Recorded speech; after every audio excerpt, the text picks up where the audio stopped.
और चलिए खबरों में आगे बढ़ते हुए बात करते हैं धार की, जहां धार की भोजशाला करीब 750 साल पुराने विवाद और अब हाईकोर्ट का बड़ा फैसला। सवाल यह है कि आखिर कोर्ट ने किन आधार पर भोजशाला को हिंदुओं की आस्था से जुड़ा माना। कौन से ऐसे साक्ष्य थे जिन्हें देखकर मंदिर होने का दावा मजबूत हुआ। ग्राउंड जीरो पर हमने उन तथ्यों को देखा जो सालों तक अदालत में बहस का हिस्सा बने रहे और जिनके आधार पर फैसला आया। देखिए हमारी खास खबर। सच परेशान हो सकता है पर पराजित नहीं। राजा भोज की भोजशाला को लेकर भी यही विवाद लंबे अरसे तक चलता रहा। हाई कोर्ट में तमाम दलीलें रखी गई, तमाम साक्ष्य प्रस्तुत किए गए, लेकिन अंततः सच की जीत हुई और मां बाग देवी अब यहाँ विराजित है। उनकी पूजा अर्चना भी शुरू हो गई। धरोहर में हम कई स्थानों की यात्रा करते हैं, लेकिन इस बार की धरोहर में विवाद भी होगा। इस बार की धरोहर में वो तमाम तरह की चीजें दिखाई देंगी जो समझ आता है कि आखिर सच की लड़ाई कितनी लंबी होती है। धार की भोजशाला सिर्फ एक इमारत नहीं बल्कि इतिहास, आस्था और विवाद का केंद्र रही है। हिंदू पक्ष का दावा था कि ये मां वाग्देवी का प्राचीन मंदिर है जिसे बाद के दौर में मस्जिद के रूप में इस्तेमाल किया गया। अदालत में पेश किए गए साक्ष्यों में मंदिर शैली की वास्तुकला, स्तंभों पर हिंदू प्रतीक चिन्ह, संस्कृत शिलालेख और देवी सरस्वती यानी वाग्देवी से जुड़े ऐतिहासिक संदर्भ शामिल रहे। करीब 1000 वर्ष पूर्व राजा भोज ने इस संस्कृत की पाठशाला जहां लगा करती थी, भोजशाला को बनवाया था। भोजशाला में आज भी एक तरह से कहा जाए तो यहाँ पहुँचने के बाद एहसास होता है कितने मंत्र यहाँ हजारों वर्षों में गूंजे होंगे, किस तरह मां बाग देवी की आराधना की गई होगी।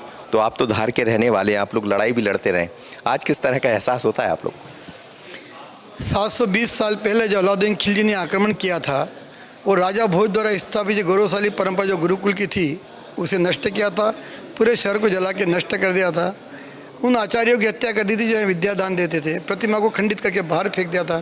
तभी से हिंदू समाज अपनी माँ की पुनः स्थापना के लिए दृढ़ संकल्पित था।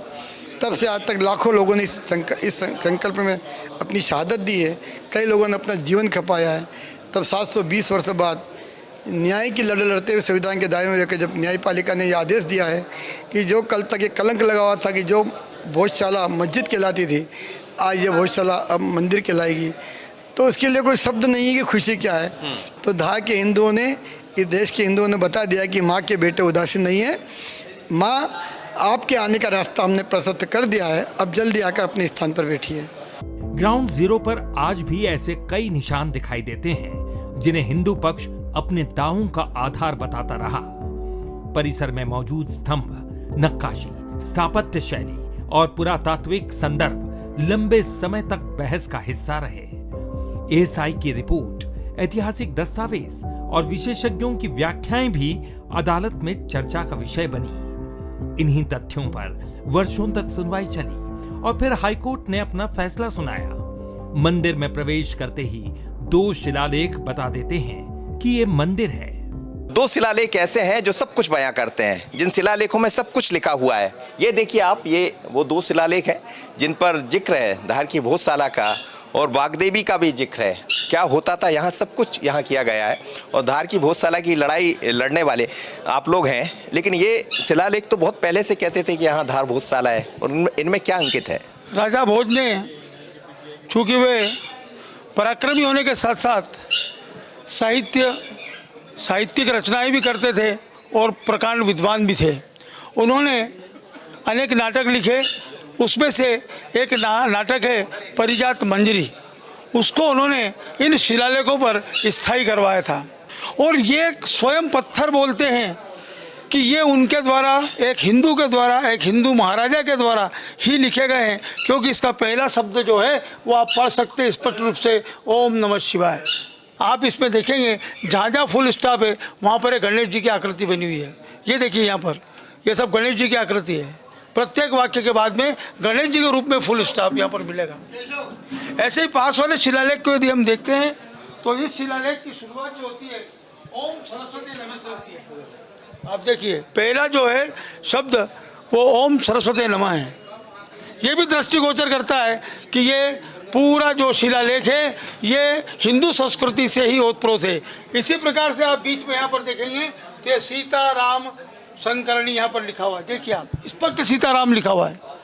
करीब 98 दिनों तक चली कानूनी बहस में दोनों पक्षों ने अपने अपने तर्क रखे। हिंदू पक्ष ने इसे मंदिर बताते हुए पूजा अधिकार की दलील दी, तो मुस्लिम पक्ष ने अपने दावे अदालत के सामने रखे। लेकिन अदालत ने उपलब्ध रिकॉर्ड, ऐतिहासिक सामग्री और साक्ष्यों की पड़ताल के बाद अपना निष्कर्ष दिया। भोजशाला का विवाद सिर्फ जमीन या इमारत का मामला नहीं रहा, बल्कि इतिहास, आस्था और पहचान से जुड़ा मुद्दा बन चुका है। हाईकोर्ट के फैसले के बाद बहस का एक अध्याय जरूर खत्म हुआ है, लेकिन इस फैसले की गूंज अब सामाजिक और राजनीतिक स्तर पर भी सुनाई दे रही है। कहते हैं कि साक्ष्य और सबूत कभी मिटते नहीं हैं। लंबी लड़ाई लड़ रही गई 750 साल और आखिरकार मानी हाई कोर्ट ने जो निर्णय दिया उससे साबित हो गया कि राजा भोज की भोजशाला यही थी। यहां मां सरस्वती बाग देवी की पूजा हुआ करती थी। आक्रांताओं ने जरूर यह सोचा कि हमारी है, लेकिन सच की जीत हुई और अब सरस्वती लोक बनाने की तैयारी है। आशीष खरे के साथ मनोज सैनी, बंसरी, भोपाल।